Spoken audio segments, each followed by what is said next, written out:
Alright, the first thing is when you're assigning oxidation numbers, there's a set of rules that you apply. So I'm going to go through the rules one by one, and then I'll show you how they're applied.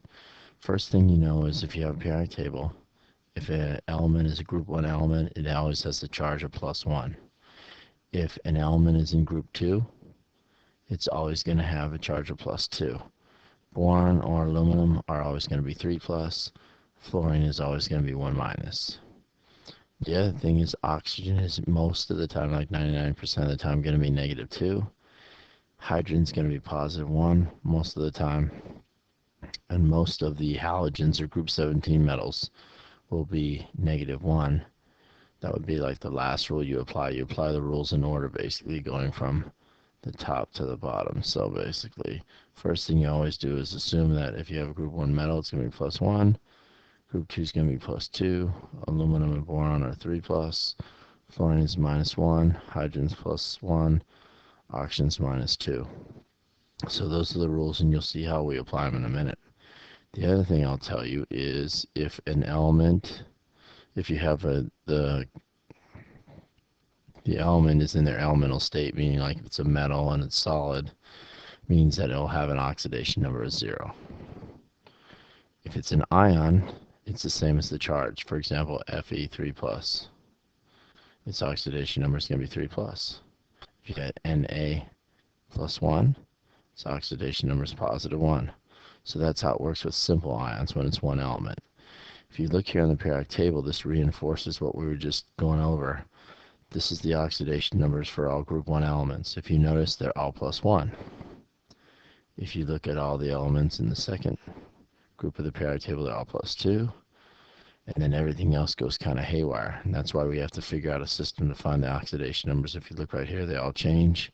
Fluorine's always -1. And then look at all these other ones that have all those different charges. So how do we do it? Well, here we go. First thing is we'll take we'll take Al2O3. So if I go Al2O3, first thing we look for is, does it have a charge? If there's something written in the upper right hand corner, that means it would have a charge. Like you see right here, ClO has a charge of -1, that has a charge of -2. In this case, there's no charge in the yellow zone, so it doesn't have a charge. So we're going to say it's equal to 0. The compound's equal to 0. One of the things we know is that oxygen is -2. So I know its oxidation number I write on the top is -2. The subscript here is 3. So 2 times the -3 means this thing is equal to -6. This plus some other value has to equal 0. Well, this has to be 6. And then 2 of those, it must have an oxidation number of 3+ in order for that to equal 6. So that's one example of how to do it. Oxidation numbers. If you look at NaMnO4, what do we know? First thing is we check the charge. It's equal to 0. So then I put in the ones that I know. Well, sodium's a group 1 metal, so I know it's +1. And I know this is -2, based on the rules. So really all I'm trying to do is find the oxidation number of this one right here, manganese. So if you look right here, I basically do this. +1 times the subscript for sodium is going to be, which is 1, is going to be +1, plus some mystery number, plus -2 up here times the subscript, which is 4, is going to give me -8. So then basically, in order for this to equal 0, +1 plus a -8, this has to be a +7. Therefore, the oxidation number for manganese is +7. Now, we talked about, well, what if it has a charge? If you look at this one right there, ClO minus, ClO minus, it has a charge of -1. So when I go to do this, I make it equal to an overall charge of -1. What do we know? We know that oxygen is always -2. So -2 times the subscript for oxygen, which is 1, is equal to -2, plus whatever chlorine is. Now I told you only fluorine out of the halogens is always -1. Everything else can be variable. So what plus a -2 will equal -1? Well, this has to be +1 mathematically, which means the oxidation number of chlorine in that compound is +1. What about if we take something like, let's erase this too small, whatever.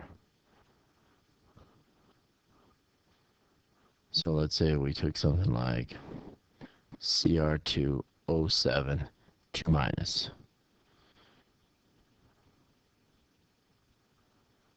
The charge is 2-.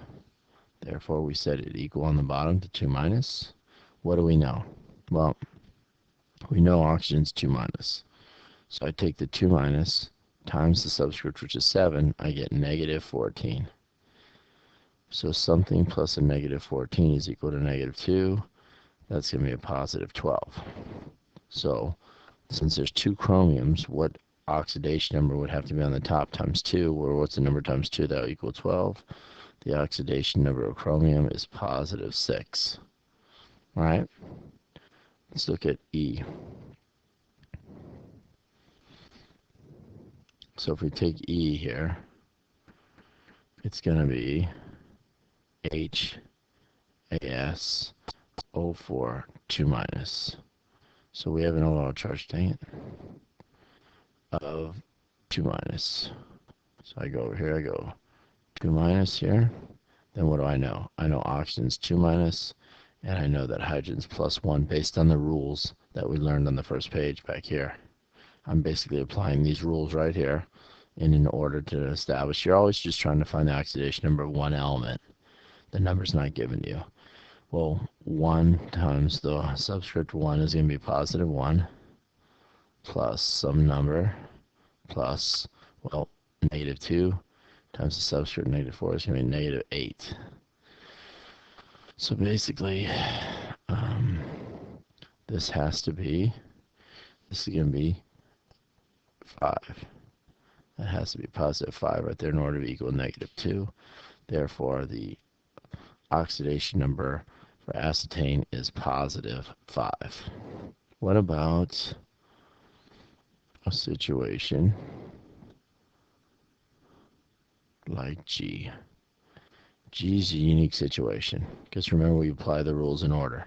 So if you go CsO2, the first thing is we have to look at the overall charge. There's nothing up here, so it's got to be 0. Well, remember I said we apply the rules in order. If you go back and look at the rules, the first rule talks about group 1 right here is always +1. So when I go back here, I'm going to say that's +1. So +1 times 1 is going to be +1. Plus what number would equal 0? Well, this is going to have to be -1. In order for that to be equal to -1, and the subscript here is 2, would mean the oxidation for oxygen would have to be -1/2. Remember I told you oxygen is -2 except for peroxides and superoxides. That's one of the exceptions, and it's pretty easy to spot. Very rare, but it's pretty easy to spot. The other thing you should know is that oxidation numbers can be fractions.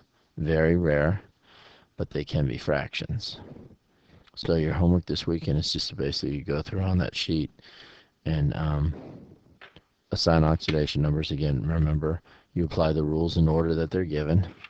Back here, you're always trying to find the oxidation number for one element. So if you look right here, using the rules, you know fluorine, you know hydrogen, so you can find the carbon. Here you know hydrogen, and you can use chlorine as -1, and you find the charge for hydrogen.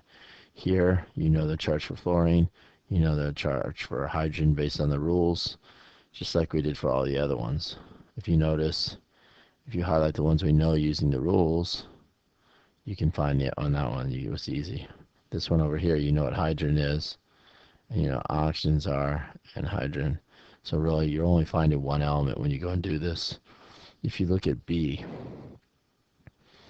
B is elemental in form. That's elemental phosphorus, so it automatically has an oxidation number of 0. So what I basically want you to do is go through that sheet and assign oxidation numbers using the rules. Make sure you use the rules in order. Have a good week.